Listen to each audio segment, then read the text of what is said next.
Winterslag a joué la première mi-temps dos à son but. Très vite, Liège donne le ton et il faut une parade exceptionnelle de De Bruyne pour détourner ce tir au but de Varga. Image très rare, cette attaque de Winterslag, caractéristique dans son déroulement. Torfason n'est soutenu par personne. Il tente seul de surprendre Stojic.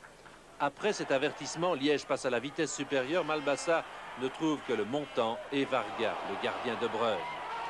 Après une montée de Jean-François Dezard, un beau travail personnel de Malbassa et encore quelques sueurs froides supplémentaires pour le gardien visiteur De Bruyne.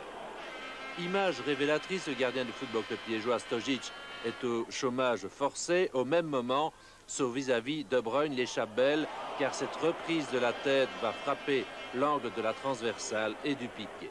Et le festival de la malchance se poursuit au détriment du Football Club liégeois. Un centre de Boffin et comble de malchance pour les locaux. Les interventions de Varga et d'Ernest échouent encore sur les montants du but.